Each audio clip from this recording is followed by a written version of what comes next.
Sangat besar harapan Om agar hubungan kalian bisa bersatu setelah perceraian Arumi nanti. Apa-apaan ini? Aku sedikit menunggu respon dari Arumi, berharap dia akan mengatakan tak setuju atau sekedar ada bantahan kecil untuk perkataan papanya itu. Tapi apa? Satu kata pun tak ada yang keluar dari mulutnya. Seakan ia setuju dan menerima perkataan yang sangat menyakitkan buatku itu. Hatiku benar-benar hancur berkeping-keping. Tak ingin berlama-lama di sini, aku langsung membalikkan posisi badanku, dan melangkah keluar dari rumah ini. Bahkan hingga aku beranjak pergi, mereka sama sekali tak menyadari kehadiranku. Ya, bukannya memang seperti itu. Ada atau tidaknya aku di sini memang tak berarti apa-apa untuk mereka. Aku menaiki mobilku, kakiku langsung menginjak gas untuk meninggalkan rumah ini. Beberapa kali ponselku berdering, tapi ku hiraukan. Tak ada rasa ingin tahu untuk membuka ponsel itu.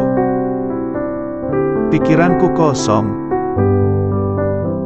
Saat ini aku benar-benar merasa kehilangan semuanya.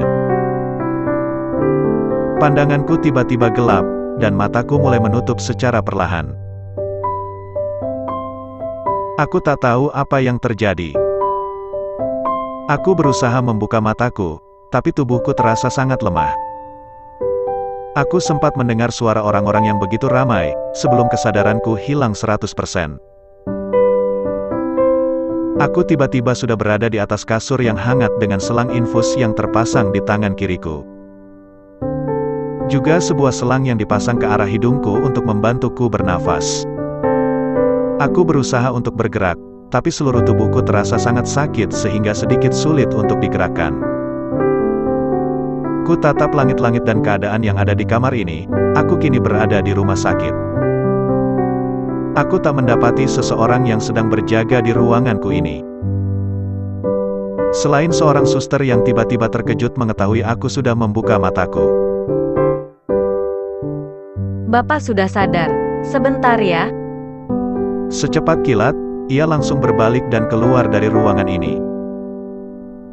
Tak lama kemudian datang seorang lelaki dengan setelan jas putih masuk dan langsung memeriksaku. Tak berselang lama setelah itu, kulihat ibuku dan Arumi masuk ke ruangan ini juga. Semua orang tampak senang mengetahui aku sudah bangun. Dari informasi yang aku dengar, aku sudah tertidur selama 3 hari tanpa sadar di ruangan ini. Ku tatap ibu dan Arumi secara bergantian. Hatiku sangat senang mengetahui orang-orang yang ku sayang ada di sini. Mereka berkumpul di sini untuk menjagaku. Ternyata begini rasanya dikhawatirkan. Meskipun aku masih belum bisa membuka mulutku untuk bercerita banyak, tapi mereka terus saja mendoakan tentang kebaikanku.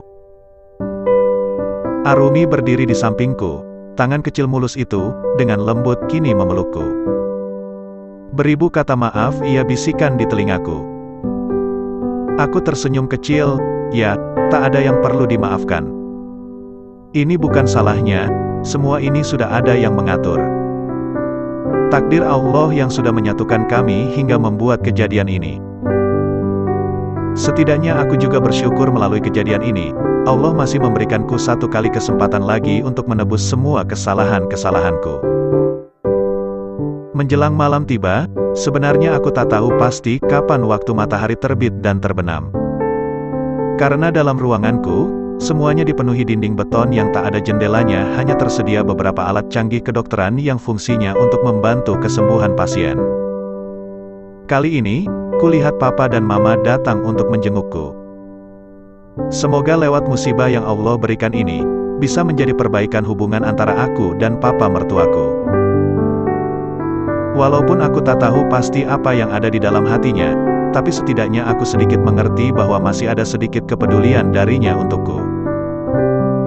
Tak banyak yang kami bicarakan, beliau lebih banyak diam dibanding mama. Dan aku juga belum bisa untuk bicara banyak. Tak lama setelah itu, mereka semua berpamitan pulang termasuk ibuku, kecuali Arumi. Mengingat jam kunjung rumah sakit yang dibatasi dan hanya memperbolehkan satu orang saja yang tinggal untuk berjaga. Dan kini, tinggallah aku dan Arumi berdua di dalam ruangan ini. Ku tatap dalam-dalam wajah yang terlihat lelah itu. Ia berbaring memejamkan mata dan mengistirahatkan tubuhnya di atas sebuah sofa kecil. Mungkin saja tidurnya tidak nyaman, dan tak senyenyak di rumah. Tapi demi menemaniku ia rela berjaga di sini. Aku jadi teringat bagaimana dulu aku menemani Delia waktu ia jatuh sakit. Kini, aku sadar siapa orang yang sebenarnya paling aku butuhkan. Siapa orang yang ada di saat aku susah, yang rela mengorbankan waktu dan tenaga untukku. Walaupun aku sudah berkali-kali menyakiti hatinya.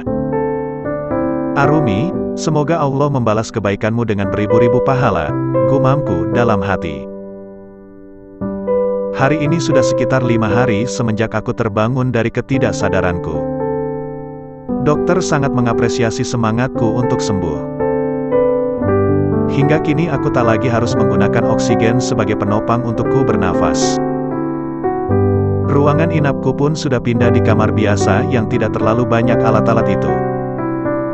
Kamar yang luas, dengan sedikit pemandangan taman dari luar jendela.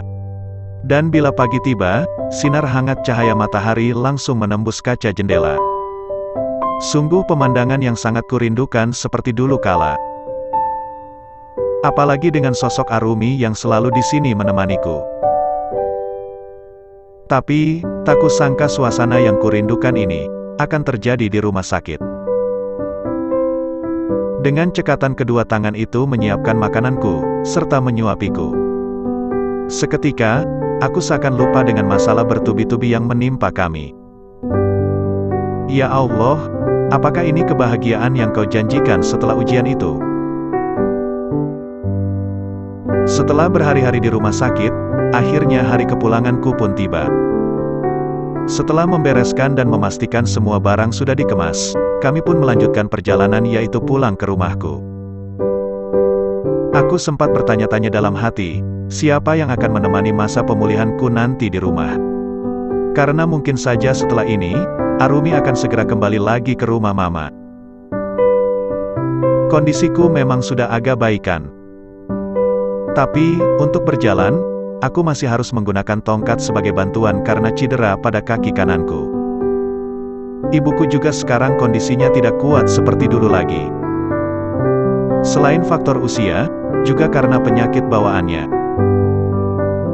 Sempat mau menghubungi Risha, tapi Arumi sudah terlebih dahulu mengeluarkan pakaiannya dari dalam koper dan menatanya ke dalam lemari seperti dahulu kala. Apakah ini pertanda ia sudah memaafkanku dan mau kembali bersamaku lagi? Hari demi hari kami lewati berdua. Alif masih dititipkan ke mama karena kami belum bisa mempercayai seorang suster untuk menjaganya. Dan Arumi juga masih fokus untuk kesembuhanku. Seminggu sekali aku diharuskan terapi dan terkadang ini menjadi kendala dengan jadwal kantor Arumi. Sesekali aku yang harus mengalah, sesekali pekerjaannya pun yang harus dikorbankan. Aku sangat bahagia bisa hidup bersamanya lagi. Tapi kurasa tidak dengannya. Aku hanya seperti memberikan beban baru untuknya. Aku terkadang kasihan melihat dia yang sudah kelelahan pulang dari kantor dan harus mengurusiku juga. Belum juga ia harus bolak-balik ke rumah mama untuk melihat Alif. Memang untuk memasak dan pekerjaan rumah, kami sudah mempekerjakan Biksum lagi. Tapi, untuk mengurusku, bahkan untuk mengganti pakaian dalamku saja, aku belum bisa sendiri. Arumi memang tak pernah mengeluh, tapi aku merasa dia tak bisa menikmati kehidupan normalnya lagi. Air mata ini kadang menetes kala aku menatap wajah lelah itu ketika dia tertidur. Dan hari ini, aku berniat menyusul Arumi ke rumah mama untuk melihat Alif. Sudah lama juga aku tak berjumpa dengannya. Sengaja aku tak memberitahu Arumi tentang kedatanganku, karena aku kasihan kalau dia harus kembali lagi untuk datang menjemputku. Sedikit bantuan dari Biksum, akhirnya aku menuju ke rumah mama dengan menggunakan taksi online. Dan untuk kedua kalinya, kehadiran lelaki Tempo hari itu memberikan kejutan untukku. Arumi kelihatan sangat gugup dan panik. Entah karena dia takut aku akan marah, atau malah sebaliknya. Mama mertua juga tampak sedikit tidak enakan padaku. Tapi tidak dengan papa mertuaku. Sikap tidak sukanya padaku hanya meredam saat aku dirawat di rumah sakit saja. Aku masuk dan duduk di kursi ruang tamu bersama lelaki itu. Sungguh perasaanku campur aduk.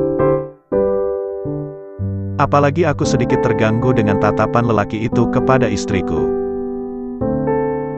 Tapi, ada yang membuat aku lebih kecewa. Aku menangkap ekspresi lain dari wajah istriku saat menatapnya. Raut wajah itu sama persis seperti bagaimana ia sering menatapku dulu. Arumi, apa kau juga menyukainya?